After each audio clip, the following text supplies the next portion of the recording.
మనుషులుగానే కొట్లాడుకుంటున్నాం.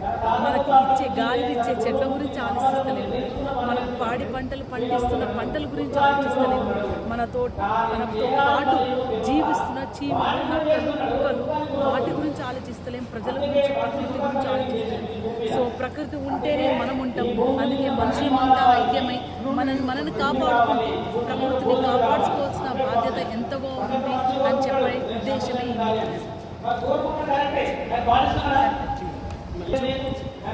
మహా గొప్ప భగవంతుడు బుద్ధుడిని జ్ఞాపకం చేసుకుని బుద్ధుడు ప్రజల కోసం మార్గదర్శకం ఇచ్చిన ఆ మార్గాలను మరొకసారి గుర్తు చేసుకోవడం కోసమే ఈరోజు మెట్పల్లి గ్రామంలో, టౌన్లో, జగిత్యాల మండలంలో ఇక్కడ మనము పెద్ద ఎత్తున బుద్ధ ర్యాలీ జరిగింది.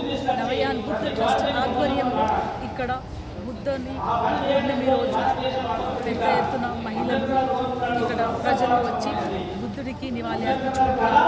బుద్ధుడు ప్రజలకి 2000 పైన ఏళ్ల ముందే సమానత్వం, సమత, మమత, ప్రజ్ఞ, కరుణ అనే ఒక జ్ఞానాన్ని ప్రసాదించాడు. ఆ జ్ఞానాన్ని మనము ప్రజలకు తీసుకుపోవాలనే ఉద్దేశమే జ్ఞానం ఒక్కడే మిగిలిన ఇంకేది మిగిలిన మీద అనేది నిదర్శనమే బుద్ధుడు. 2000 ఏళ్ళు అవుతున్నా సరే మనం బుద్ధుడు కానీ గుర్తు చేసుకుంటున్నాము. ఆ బుద్ధుడు ఇచ్చిన ఆదేశాలు, సూచనలు మనం తీసుకొని పోతే భూమి మీదనే స్వర్గం కనిపిస్తుంది. ప్రతి ఒక్క మనిషే దేవుడని తెలుస్తుందని బుద్ధ మార్గంలో పయనించడమే ఈరోజు జరుగుతున్న మీటింగ్. ప్రోగ్రామ్ బాగుందన్న ప్రజలందరూ స్వచ్ఛందంగా వచ్చి బుద్ధుని జపం చేసుకుంటూ బుద్ధం శరణం గచ్చామి అనుకుంటా చిరునవ్వు నవ్వుతూ పిల్లలు కూడా అందరికీ బౌద్ధుడు అందించిన మంచి మాటలను చెప్పి, ఆయన కథలు చెప్పి వాళ్ళని చైతన్యవంతపరుచుకుంటూ ముందుకు పోవడం చాలా మంచిగా ఉండాలి.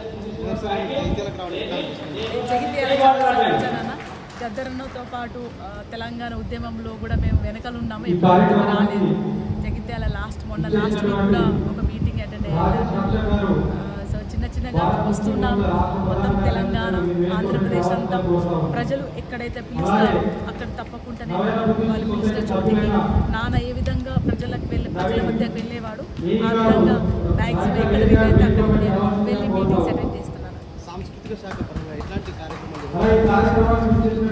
ప్రస్తుతానికి సాంస్కృతిక సారథి ఆధ్వర్యం గవర్నమెంట్ తీసుకొస్తున్న స్కీమ్స్ ని ప్రజల్లోకి పెద్ద ఎత్తున విస్తృతం చేయడానికి అవి జరుగుతుంది. పాటల రూపంలో, నాటకాల రూపంలో, సాంస్కృతిక సారథి ద్వారా కళాకారుల ద్వారా ప్రజలకు చేరవేయడం జరుగుతుంది.